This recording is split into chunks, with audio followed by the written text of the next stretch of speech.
আজ অবধি কারোটা নেইনি। রাতে ঘুমানোর সময় ঘরের দরজা খোলা রাখিস, আমি জাম্বুরা খেতে আসব। নারকেল তেলের বোতল আর বিদেশি বেলুন সাথে এনো, না হলে সমস্যা হবে। রাতে আমি ব্লাউজ আর পেটিকোট পরে ঘুমিয়েছিলাম। সেদিন রাতে যা হলো তা কোনো দিন ভুলব না। আমি তিতলি, বয়স ৩৭। আমি বর্তমানে এক গৃহবধূ। আমি এক একান্নবর্তী পরিবারের বউ, কিন্তু আমি ছিলাম আধুনিক মনোভাবের মেয়ে। আর আমার এই মনোভাবের জন্য আমি আমার দিদিকে ধন্যবাদ জানাই। আমার দিদির জন্যই আমি অনেক কিছু জেনেছি। সেই সময় আমি ক্লাস 9-এ পড়ি এবং আমার দিদি উচ্চ মাধ্যমিক পাশ করে কলেজে ভর্তি হয়েছে। আমাদের বাড়ি কলকাতা থেকে বেশ কিছুটা দূরে, এক মফস্বল শহরের সংলগ্ন এক ননু গ্রামে। আমাদের পরিবারের তখন প্রচুর জমি জায়গা ছিল এবং তার সাথে সাথে আমার ঠাকুরদার একটি বিশাল চালের আড়ত ছিল সেই মফস্বল শহরে। আমার ঠাকুরদার 4 ছেলে এবং 1 মেয়ে। আমার বাবা ঠাকুরদার তৃতীয় ছেলে, মানে আমার 2 জ্যাঠা ও 1 কাকা এবং 1 পিসি আছে। আমার বড় জ্যাঠুর 2 সন্তান, আমার বড়দা এবং আমার বড়দি। মেজ জ্যাঠুর 1 ছেলে, আমার মেজদা। আর আমার বাবার 2 মেয়ে, আমি আর আমার দিদি। ছোট কাকুর 1 ছেলে, নাম বিশু। এবার মূল গল্পে ফেরা যাক। আমি আর আমার দিদি বেশ ছোট বয়স থেকেই একই ঘরে একই বিছানায় রাতে শুতাম। আমি আমার দিদিকে একটু ভয় পেলেও আমার দিদি আমার সাথে বন্ধুর মতো মিশত। আমাদের লোকালিটিতে একটা স্কুল ছিল ক্লাস 8 পর্যন্ত, যার ফলে আমাদের স্কুলে ক্লাস 9-এ ওই স্কুল থেকে অনেক ছাত্রী ভর্তি হতো। আর হ্যাঁ, ওই স্কুলটা ছিল কোয়েড, মানে ওখানে ছেলে এবং মেয়েরা একসাথে লেখাপড়া করত। আমি যখন ক্লাস 9-এ উঠি সেই বছরও অনেক ছাত্রী ভর্তি হলো আমাদের স্কুলে। এর মধ্যে আমার বেস্ট ফ্রেন্ড অনিতার সাথে দেখলাম পাপিয়া বলে নতুন আসা একটা মেয়ের খুব ভালো বন্ধুত্ব হয়ে গেছে। আমি, অনিতা আর পাপিয়া ধীরে ধীরে বেশ ভালো বন্ধু হয়ে গেলাম। পাপিয়া বলল যে আগের স্কুলে একটা ছেলের সাথে ঘনিষ্ঠ হয়েছে। আমি আর অনিতা প্রথম পাপিয়ার কাছেই গল্পের বই দেখি, যেটাতে ভিন্ন রকমের মন মাতানো গল্প থাকত। পাপিয়া এও বলে যে সে নাকি ক্যাসেটে জোগাড় করতে পারে নীল সিনেমার। আমরা ঠিক করি যে একদিন আমরা স্কুলে না গিয়ে অনিতাদের বাড়ি যাব। অনিতাদের বাবা মা অফিসে যায় আর সারাদিন বাড়ি ফাঁকা থাকে, আর ওদের বাড়িতে ক্যাসেট প্লেয়ারও আছে। আমরা বাড়িতে বললাম স্কুল প্রজেক্টের জন্য আমরা অনিতাদের বাড়িতে যাব। আমাদের বাড়ির লোক বিনা সন্দেহে আমাদের পারমিশন দিয়ে দিলেন। আমরাও নির্দিষ্ট দিনে অনিতাদের বাড়িতে হাজির হলাম। পাপিয়া 3টে ক্যাসেট এনেছিল। পাপিয়া বলল একটা রোম্যান্টিক টাইপ ফিল্ম চালাবে। আমরা এইসব বিষয়ে তেমন কিছুই জানতাম না। আমরা বললাম তুই যেটা ভালো বুঝিস সেটা চালা। ও প্রথম ক্যাসেট চালালো। পর্দায় ভেসে উঠল একটা ছেলে আর একটা মেয়ের সিনেমা। সিনেমার অদ্ভুত দৃশ্য দেখে আমার মধ্যে কেমন যেন অনুভূতি হচ্ছিল। আমার বেশ ভালো লাগছিল। একটু পর পাপিয়া আমার অবস্থা বুঝতে পেরে কেমন যেন আচরণ করতে শুরু করলো। বেশ কিছুক্ষণ আমি চোখ বুজে থাকলাম। আমি চোখ খুলতেই অনিতা আর পাপিয়া জিজ্ঞাসা করল, কিরে কেমন লাগলো? আমি বললাম দারুণ। ওরা বলল তবে এবার 3 জনে মিলে গল্প করা যাক। একটু পর আমরা 3 জন গল্প করতে শুরু করলাম। বন্ধুরা, ইউটিউবের করা নিয়মের কারণে এসব ঘটনা সরাসরি বলা যাচ্ছে না। তোমরা কমেন্টে দেয়া লিঙ্ক থেকে আমার ওয়েবসাইট ভিজিট করো, সেখানে একদম খোলামেলা গল্প দেয়া আছে, যেগুলো ইউটিউবে পাওয়া যায় না। সারা দিন এভাবেই কেটে গেল। সে একটা দারুণ অনুভূতি। তারপর বিকেলবেলা আমরা যে যার বাড়ি ফিরে গেলাম। অনিতাদের বাড়ি থেকে ফিরে আসার সময় আমার একটু ভয় ভয় করছিল, কারণ আমার এটা প্রথম অভিজ্ঞতা। তাছাড়া বাড়িতে সবাই গ্রুপ স্টাডির কথাটা বিশ্বাস করবে তো? তবে বাড়ি ফিরে আমি অনেকটা রিল্যাক্স ফিল করলাম, কারণ দেখলাম বাড়ির পরিবেশ আর 5টা দিনের মতোই স্বাভাবিক। তবে দেখলাম আমার দিদি শেলি বাড়ি ফিরেছে। দিদি কলেজে ভর্তি হবার পর সেখানে হোস্টেলে থাকে, তবে সামনে কি একটা লম্বা ছুটি আছে, তাই ছুটি কাটাতে এসেছে। আমি নিজের ঘরে গিয়ে বিছানায় শুয়ে পড়লাম। আমি এসেছি দেখে দিদি আমাদের ঘরে এলো। আমাকে দেখে বলল, কিরে তিতলি, এসেই শুয়ে পড়লি যে, শরীর খারাপ নাকি? আমি বললাম না, এমনি। সে বলল, জানি না বাপু, কি গ্রুপ স্টাডি করে এলি যে এত টায়ার্ড হয়ে পড়লি। আমাকে চাইলে সত্যিটা বলতে পারিস, আমি কাউকে কিছু বলবো না। আমি প্রসঙ্গটা এড়িয়ে যাবার জন্য বললাম, না না, এই একটু মাথা ধরেছে তো তাই।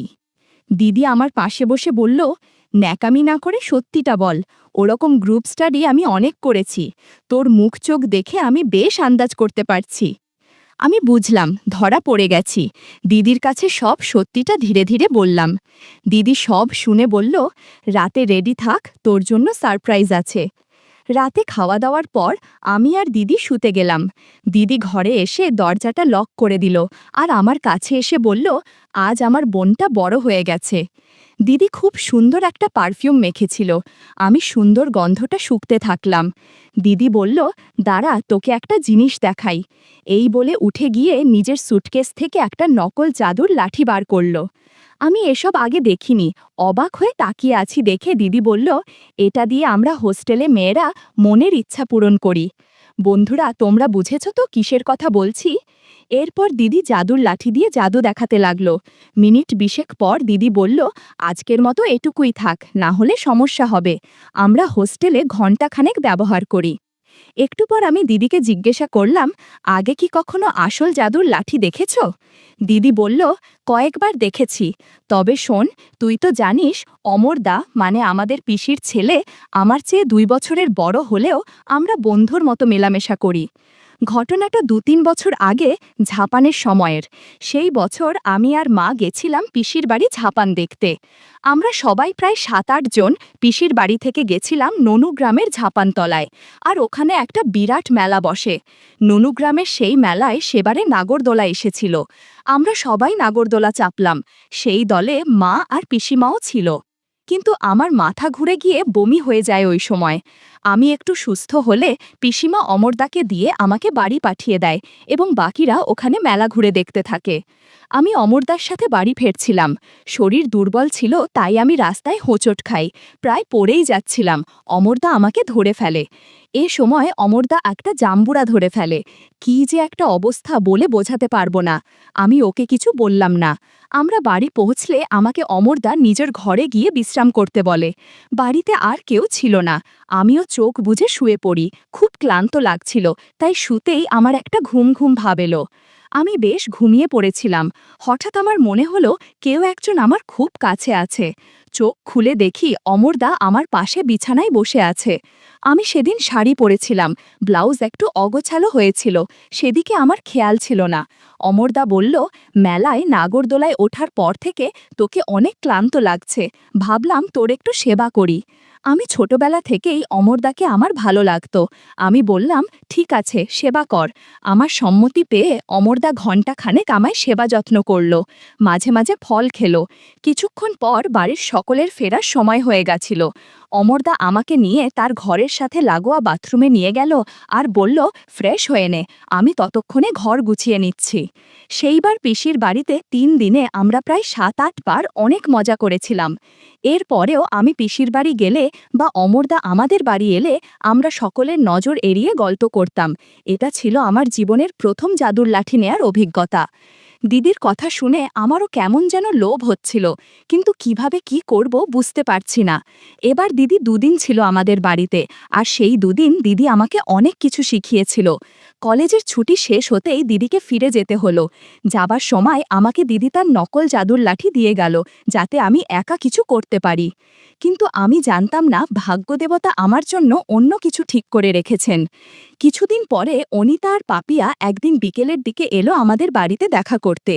আমি আমার আর দিদির মধ্যে শেষ কিছুদিনের ঘটে যাওয়া ঘটনার কথা বলতে চাইনি, কিন্তু পাপিয়া আমার হাঁটাচলা দেখে বলল যে আমি ইতিমধ্যে কারোর সাথে কিছু করেছি কিনা। আমি এড়িয়ে যাবার চেষ্টা করলেও ওরা দুজনে আমাকে সব সত্যি বলতে পিড়াপিড়ি করল, আর আমাকে বাধ্য হয়ে সব কথা খুলে বলতে হলো। এমনকি নকল জাদুর লাঠিও দেখালাম ওদের। দেখেই পাপিয়া আগে ওটা নিয়ে একাই ব্যবহার করতে শুরু করল, আর মাঝে মধ্যে আমাদেরও ব্যবহার করতে দিল। আমাদের বাড়িতে সব পুরুষরা নিজেদের কাজে সকাল থেকে বেরিয়ে পড়ে, আর বাড়ির মহিলা আর বাচ্চারা দুপুরে একটু ঘুমিয়ে নেয়। সেদিন আমি, পাপিয়া আর অনিতা নিশ্চিত ছিলাম যে আমরা ধরা পড়ব না। কিন্তু আমি জানতাম না আমার মেজদাদা সেদিন তাড়াতাড়ি বাড়ি ফিরে এসেছিল, আর আমাদের ঘরে আওয়াজ হচ্ছে দেখে জানালার ফুটো দিয়ে উকি দিয়ে দেখছিল। এমনকি আমাদের কর্মকাণ্ড দেখে ফেলেছে। অনিতা আর পাপিয়া বাড়ি চলে গেলে মেজদাদা আমার ঘরে এসে আমাকে ভয়ও দেখালো যে ও সবাইকে বলে দেবে এসব কথা। আমি ওকে অনুরোধ করলাম যেন কাউকে কিছু না বলতে। তখনও বলল, তাহলে আমাকে জাম্বুরা খেতে দিতে হবে। আমি বুঝে গেলাম মেজদা কি বলতে চাচ্ছে। তবুও একটু আশ্চর্য হয়ে ইস্তত বোধ করলাম। মেজদা বলল, তোর দিদি অমরদার সঙ্গে কি কি করেছে তা তোর বান্ধবীদের বলেছিস তা আমি শুনেছি। তোদের দুই বোনের সব কীর্তি আমি জেনে ফেলেছি, বেশি নাটক করলে সবাইকে বলে দেব। আমি দেখলাম মেজদা শুধু দেখেই ফেলেনি, শুনেও ফেলেছে সব কথা। আমি কোনো উপায় না পেয়ে মেজদাকে জাম্বুরা খেতে দিলাম। এদিকে প্রায় বিকাল হয়ে এসেছিল, আর বাইরে উঠোনে মা কাকিমারা উঠে পড়েছিল ঘুম থেকে। বাইরে গলার আওয়াজ পেয়ে আমি মেজদাকে বললাম, এখন কিছু না করাই ভালো, বাড়ির কেউ দেখে ফেলতে পারে। মেজদা রাজি হচ্ছিল না, তবুও ধরা পড়ে যাবার ভয়ে আমি বললাম, রাতে আমার ঘরে চলে এসো। মেজদা বলে গেল, রাতে যেন আমি দরজা খুলে রাখি, সবাই শুয়ে পড়লে ও আমার ঘরে আসবে। সারা সন্ধে আমি পড়ার ঘরে বসে একটুও পড়ায় মনোযোগ দিতে পারিনি। আমার মেজদার কথা ভেবে খুব এক্সাইটেড ছিলাম। দিদি কলেজে ভর্তি হবার পর থেকে আমাদের ঘরের টেবিলটা ফাঁকা হয়েছিল, আর আমার ভাই আমার থেকে মাত্র 1 বছরের ছোট, তাই ও আমার সাথে পড়তে বসত।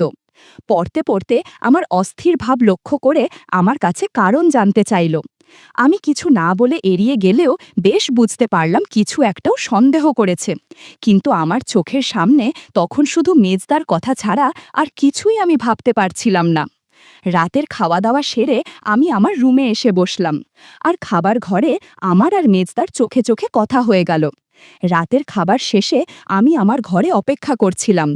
রাতে আমি ব্লাউজ আর পেটিকোট পরতাম, আসলে তখনও গ্রামের দিকে মেয়েদের নাইটি পরার চল এতটা ছিল না। এই অবস্থায় মেজদাকে একটা সারপ্রাইজ দেওয়া যাবে। আমি দরজাটা শুধু ভেজিয়ে দিয়ে আলোটা অফ করে নাইট ল্যাম্পটা জ্বেলে দিলাম। দরজাটা লক করলাম না। আমি শুয়ে শুয়ে মেজদার অপেক্ষা করতে করতে বুঝতে পারলাম আমার অদ্ভুত লাগছে। একটু পর আমার ঘরের দরজাটা দেখি খুলে গেল। আমি বিছানায় পড়ে রইলাম, যেন ঘুমিয়ে পড়েছি। চোখের পাতা একটু ফাঁকা করে দেখে নিলাম, মুখ দেখতে পেলাম না, তবে নাইট ল্যাম্পের আলোতে বেশ বুঝতে পারলাম মেজদা ছাড়া আর কেউ নয়। মেজদা একটা কালো চাদর জড়িয়ে এসেছে, যাতে অন্ধকারে সহজে কেউ তাকে দেখতে না পায়। আমার ঘরে ঢুকে চাদরটা একপাশে রাখল। দেখলাম মেজদা একটা লুঙ্গি পরে আছে।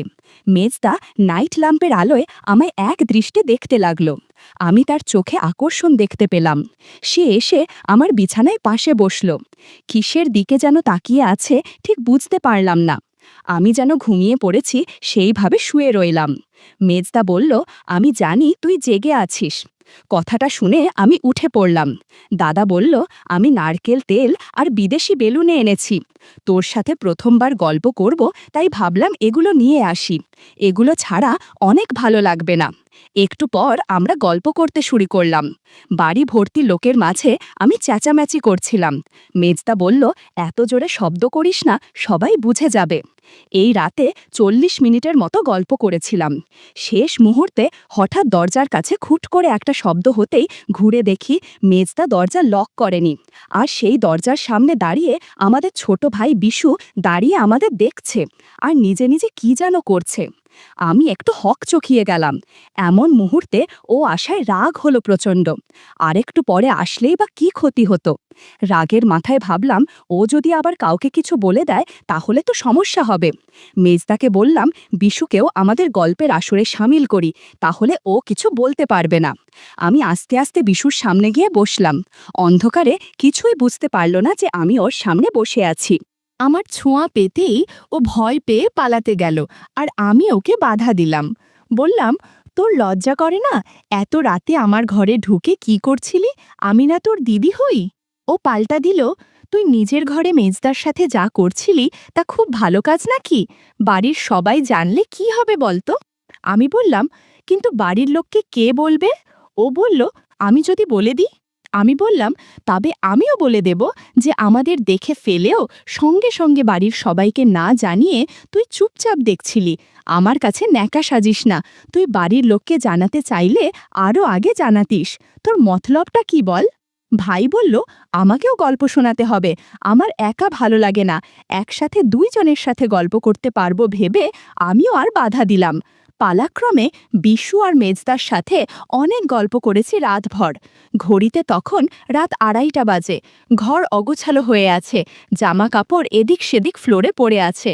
ওরা গুড নাইট বলে নিজের রুমে চলে গেল। এদিকে আমিও একটা ম্যাক্সি পরে ফ্রেশ হয়ে নিলাম। হাঁটতে অসুবিধা হচ্ছিল, তবুও রুমের দরজাটা লক করে কোনো মতে শুয়ে পড়লাম। ক্লান্ত থাকায় তাই সহজেই ঘুমিয়ে পড়লাম।